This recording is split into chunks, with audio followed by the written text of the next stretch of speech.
ইয়াজুজ মাজুজ বনি আদমের অন্তর্ভুক্ত দুটি জাতি, তারা বর্তমানে বিদ্যমান রয়েছে। আল্লাহ তাআলা যুলকারনাইনের ঘটনায় বলেন, অবশেষে যখন তিনি দুই পর্বতের প্রাচীরের মধ্যস্থলে পৌঁছলেন, তখন তিনি সেখানে এক জাতিকে পেলেন যারা তার কথা একেবারেই বুঝতে পারছিল না। তারা বলল, হে জুলফিকারনাইন, ইয়াজুজ ও মাজুজ দেশে অশান্তি সৃষ্টি করছে। আপনি বললে আমরা আপনার জন্য কিছু কার্যকর ধার্য করব, এ শর্তে যে আপনি আমাদের ও তাদের মধ্যে একটি প্রাচীর নির্মাণ করে দিবেন। তিনি বললেন, আমার রব আমাকে যে সামর্থ্য দিয়েছে তাই যথেষ্ট। অতএব তোমরা আমাকে শ্রম দিয়ে সাহায্য করো, আমি তোমাদের ও তাদের মাঝখানে একটি সুদীর্ঘ প্রাচীর নির্মাণ করে দিব। তোমরা আমাকে লোহা ও লোহার পাত এনে দাও। অবশেষে যখন পাহাড়ের মধ্যবর্তী ফাঁকা স্থান পূর্ণ হয়ে গেল, তখন তিনি বললেন, তোমরা হাপরে ফুঁক দিতে থাকো। অবশেষে যখন তা আগুনে পরিণত হলো, তখন তিনি বললেন, তোমরা গলিত তামা নিয়ে এসো, আমি তার উপর ঢেলে দিই। অতঃপর ইয়াজুজ মাজুজ দল তার উপরে আরোহণ করতে পারল না এবং তা ভেদ করতেও সক্ষম হলো না। জুলকারনাইন বললেন, এটা আমার রবের অনুগ্রহ। যখন আমার রব প্রতিশ্রুত সময় আসবে, তখন তিনি একে একে চূর্ণ বিচূর্ণ করে দেবেন এবং আমার রবের প্রতিশ্রুতি সত্য।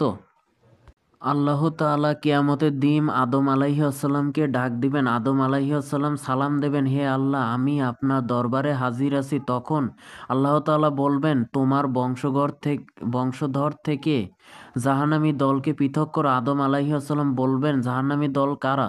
আল্লাহ তাআলা বলবেন, প্রত্যেক 1000-এর মধ্যে থেকে 999 জন। তখন কোলের শিশু বৃদ্ধ হয়ে যাবে, গর্ভবতী মহিলারা সন্তান প্রসব করে দেবে।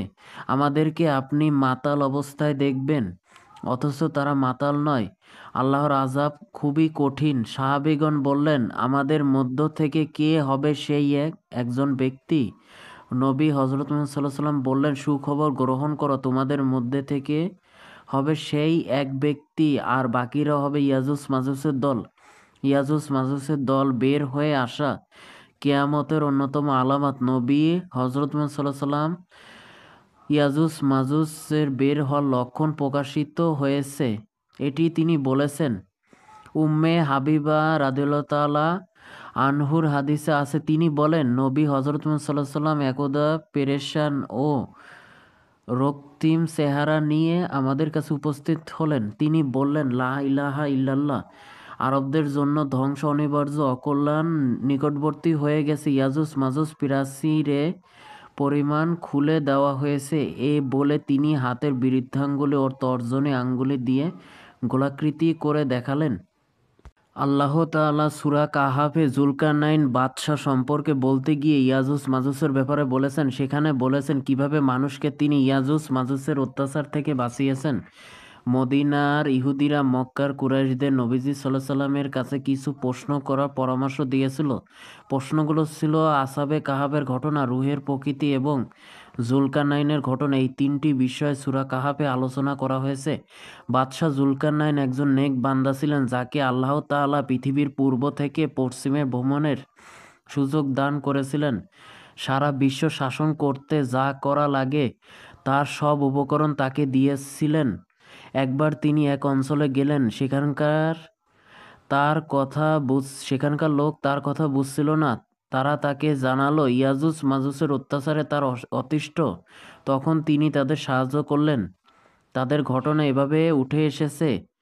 চলতে চলতে সে যখন পর্বত প্রাচীরের মধ্যবর্তী স্থানে পৌঁছল, তখন সেখানে এক সম্প্রদায়কে পেল যারা তার কথা মোটেও বুঝতে পারছিল না। তারা বলল, হে যুলকারনাইন, ইয়াজুজ মাজুজ পৃথিবীতে অশান্তি সৃষ্টি করছে।